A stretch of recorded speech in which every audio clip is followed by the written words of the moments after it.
Nehemiah orí kẹjọ. Nígbà náà ni gbogbo àwọn ènìyàn kó ara wọn jọ bí ènìyàn kan sí ìta tí ó wà níwájú ẹnu bodè omi. Wọ́n sì sọ fún Ezra akọ̀wé láti mú ìwé òfin Mósè wá tí Olúwa ti pàṣẹ fún Ísírẹ́lì. Ezra àlùfáà sì mú òfin náà wá iwájú ìjọ tọkùnrin tóbìnrin àti gbogbo àwọn tí ó lè fi òye gbọ́ lé ọjọ́ kìíní oṣù keje.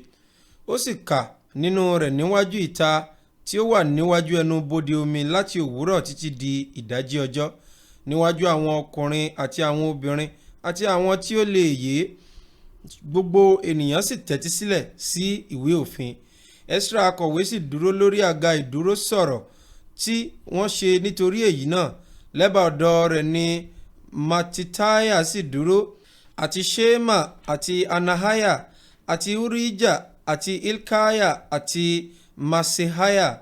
Lé ọwọ́ ọ̀tún rẹ̀ àti lé ọwọ́ òsì rẹ̀ ni Pedaiah àti Mishaeli àti Milkiah àti Ashumu àti Ashbadana, Sekariah àti Meshulamu. Ezra sì ṣí ìwé náà lé ojú gbogbo ènìyàn, nítorí òun ga ju gbogbo ènìyàn. Nígbà tí ó sì ṣí, gbogbo ènìyàn dìde dúró. Ezra sì fi ìbùkún fún Olúwa Ọlọ́run tí ó tóbi. Gbogbo ènìyàn sì dáhùn pé àmín, àmín, pẹ̀lú gbígbé ọwọ́ wọn sókè. Wọ́n sì tẹ orí wọn ba, wọ́n sì sin Olúwa ní ìdojúbo ilẹ̀. Jésùà pẹ̀lú àti Báánì àti Ṣerebiah, Jámínì, Akubu, Ṣabbetai, Odija, Maaseiah, Kelita, Asariah, Josabadi, Anani, Pelaiah àti àwọn ọmọ Léfì mú kí òfin yé àwọn ènìyàn. Àwọn ènìyàn sì dúró ní ipò wọn. Bẹ́ẹ̀ ni wọ́n kà nínú ìwé òfin Ọlọ́run kétékété, wọ́n túmọ̀ rẹ̀, wọ́n sì mú kí ìwé kíkà náà yé wọn. Àti Nehemiah tí í ṣe baálẹ̀ àti Ezra àlùfáà akọ̀wé àti àwọn ọmọ Léfì tí ó kọ́ àwọn ènìyàn wí fún gbogbo ènìyàn pé ọjọ́ yìí jẹ́ mímọ́ fún Olúwa Ọlọ́run yín. Ẹ má ṣọ̀fọ̀ kí ẹ má sì sọkún, nítorí gbogbo àwọn ènìyàn sọkún nígbà tí wọ́n gbọ́ ọ̀rọ̀ òfin. Nígbà náà ni ó wí fún wọn pé ẹ lọ, ẹ jẹ ọ̀rá kí ẹ sì mu ohun dídùn, kí ẹ sì fi apá kan ìpín ránṣẹ́ sí àwọn tí a kò pèsè fún, nítorí mímọ́ ni ọjọ́ yìí fún Olúwa. Ẹ má ṣe banújẹ́, nítorí ayọ̀ Olúwa òun lé agbára yín. Bẹ́ẹ̀ ni àwọn ọmọ Léfì mú gbogbo ènìyàn dákẹ́jẹ́ wípé ẹ dákẹ́, nítorí mímọ́ ni ọjọ́ yìí, ẹ má sì ṣe banújẹ́.